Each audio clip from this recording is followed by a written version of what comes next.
प्रश्न संख्या 28। 4 सेंटीमीटर तथा 3 सेंटीमीटर के रेखाखंड खींचें। तो 4 सेंटीमीटर कह रहा है, तो देखिए हम पहले स्केल लेंगे और 4 सेंटीमीटर का एक रेखाखंड खींचेंगे। ठीक है, देखिए 4 0 से 4 सेंटीमीटर हुआ। यहाँ पे देखिए सेंटीमीटर लिखा हुआ है, cm सेंटीमीटर। तो 0 से लेकर के 4 तक ये हो गया, देखिए 4 सेंटीमीटर का रेखाखंड। तो इसको हम कोई नाम दे देंगे। देखिए यहाँ पे AB और यहाँ पे लिख देंगे 4 सेंटीमीटर, यानी 4 सेंटीमीटर का ये रेखाखंड है। ठीक है, अब कह रहा है कितना, 3 सेंटीमीटर। तो देखिए 3 सेंटीमीटर भी हम बना देते हैं इसके नीचे।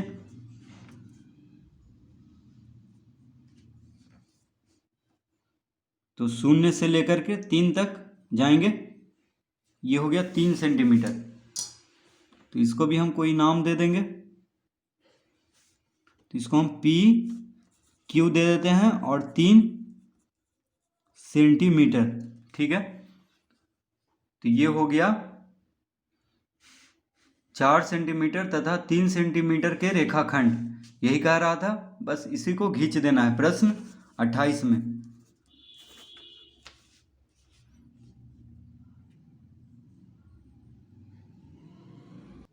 प्रश्न संख्या 29। प्रत्येक आकृति का नाम बताएं। इस आकृति का देखिए नाम बताना है। तो ये कौन सा आकृति है, ये है बेलन। तो बस हम बेलन लिख देंगे इसमें, इसके साथ। इसका उत्तर में क में क्या लिखेंगे, बेलन। ठीक है, ये क्या है, बेलन है। तो इसको हम लिख देंगे बस बेलन।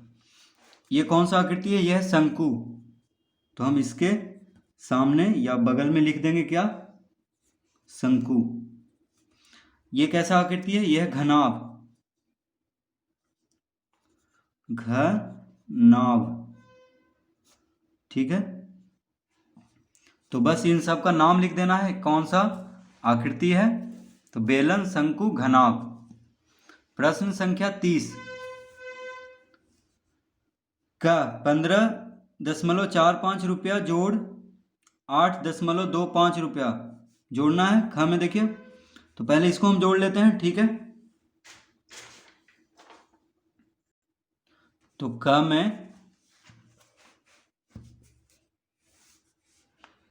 प्रश्न 30 का क क्या जोड़ना है, 15.45। देखिए 15.45 रुपया को किससे जोड़ना है, 8.25 रुपया से। ठीक है, तो यहाँ पे हम जोड़ का चिन्ह देंगे। और देखिए दशमलव के सामने ही दशमलव रहेगा, और दशमलव के जो दायां तरफ वाला अंक है वो भी सामने सामने रहेगा।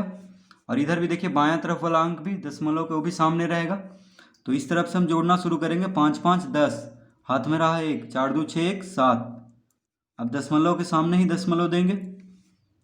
अब 8 5 13, हाथ में रहा 1 1 1 2, यानी 23.70 रुपया। ठीक है, तो इसको इस तरह भी पढ़ सकते हैं, 23 रुपया 70 पैसा। इसको भी पढ़ सकते हैं 15 रुपया 45 पैसा, 8 रुपया 25 पैसा।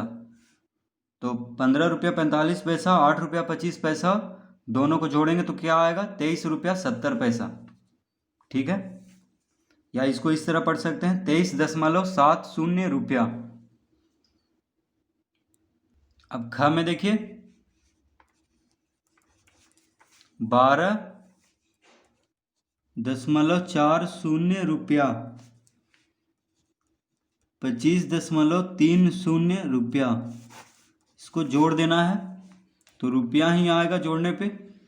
तो 0 4 3 7 5 2 7 2 1 3, 37.70 रुपया आ गया जोड़ने पे। तो इस तरह हम जोड़ते हैं, दशमलव वाला जोड़ बस दशमलव के सामने ही रखेंगे।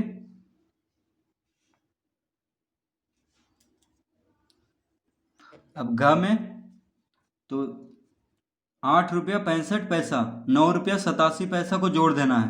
देखिए सामने सामने लिखा हुआ है तो बस जोड़ देंगे। 7 5 12, 7 5 कितना हुआ 12, हाथ में रहा 1, 8 6 14 1 15, हाथ में रहा 1, 9 8 17 1 18। कितना हो गया 18 रुपया 52 पैसा। ठीक है, देखिए रुपया रुपया के ही सामने रहेगा, पैसा पैसा के ही सामने रहेगा।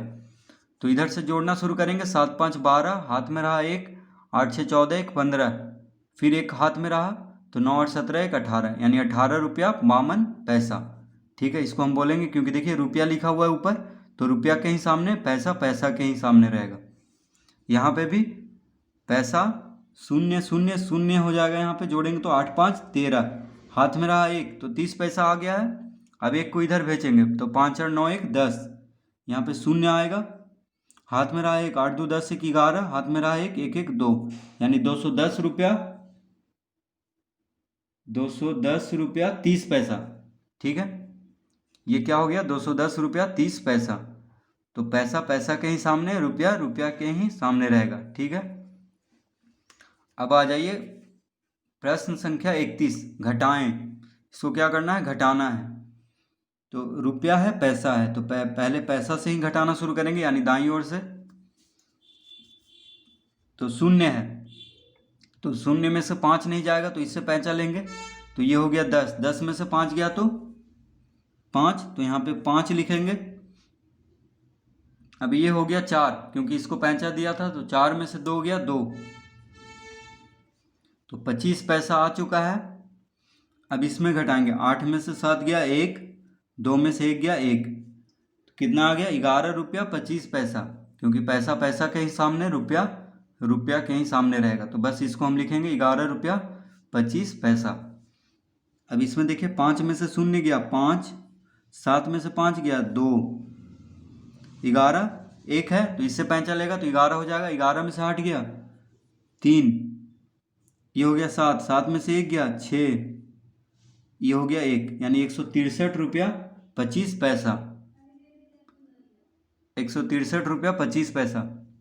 10 में से 5 गया 5, 4 हो गया, क्योंकि इसको पैंचा दिया तो 4 हुआ। तो अब इससे पैंचा लेगा, क्योंकि 4 से 7 तो घटेगा नहीं, तो इससे पैंचा लेगा, यानी 14 में से 7 गया 7। अब ये हो गया 4, तो 4 में से 8 नहीं घटेगा, तो इससे पैंचा लेगा, तो 14 में से 8 गया 6, ये हो गया 6, 6 में से 1 गया 5, 56 रुपया 75 पैसा। ठीक है, 56 रुपया 75 पैसा। प्रश्न संख्या 32 का गुना करें। देखिए रुपया है पैसा है, ठीक है, गुना करना है, यानी 8 रुपया 5 पैसा को 4 पैसा से गुना करना है। तो किस तरह हम गुना करेंगे,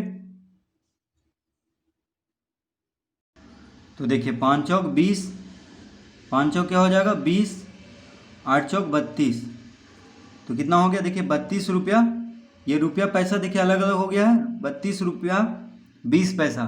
ठीक है, 5 चौक 20 पैसा हुआ, पैसा देखिए पैसा के ही सामने, और 8 गुना 4, 8 चौक 32 रुपया, यानी 32 रुपया 20 पैसा। तो इसको आप लिख भी सकते हैं, देखिए यहाँ पे इसका उत्तर हो जाएगा। देखिए हम यहाँ पे लिख देते हैं 32 रुपया 20। तो इसको देखिए आप लिख सकते हैं, इसका उत्तर हम ऊपर लिख देते हैं 32 रुपया 20 पैसा।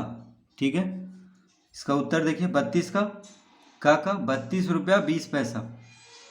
तो ये का उत्तर है, तो इसको आप कॉपी में लिख लीजिएगा। ठीक है, अब यहाँ पे है 5 रुपया 20 पैसा को 6 से गुना करना है, 5 रुपया 20 पैसा को 6 से गुना करना है। यहाँ पे देखिए 8 रुपया 5 पैसा को 4 से गुना करना था, तो 0 गुना 6 0, 6 दूना 12, तो हाथ में रहा 1, देखिए 120 हो गया, तो 1 रहेगा हाथ में, तो 6 5 30 1 31, यानी 31 रुपया 20 पैसा। इसका उत्तर होगा 31 रुपया 20 पैसा। क्यों होगा, क्योंकि देखिए 120 पैसा हो जा रहा था इधर, तो 1 रुपया में 100 पैसा होता है, तो 1 रुपया को इधर भेज देंगे तो 100 पैसा इधर आ जाएगा, तो 5 30 1 31, यानी यहाँ पे हम लिख देंगे 31 रुपया 20 पैसा। 31 रुपया 20 पैसा। ठीक है,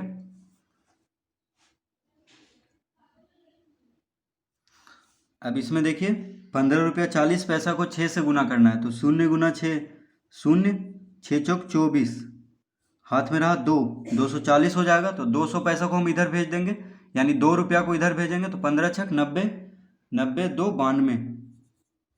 तो देखिए इस तरह से हम कर भी सकते हैं इसको। तो 92 रुपया 40 पैसा, 31 रुपया 20 पैसा, उसी तरह 32 रुपया 20 पैसा। तो यहाँ पे कितना आ गया, 92 रुपया 40 पैसा। ठीक है, तो इस तरह से बस गुना कर देंगे।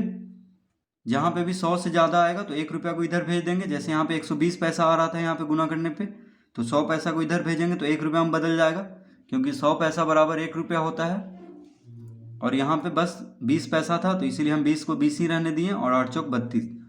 ठीक है।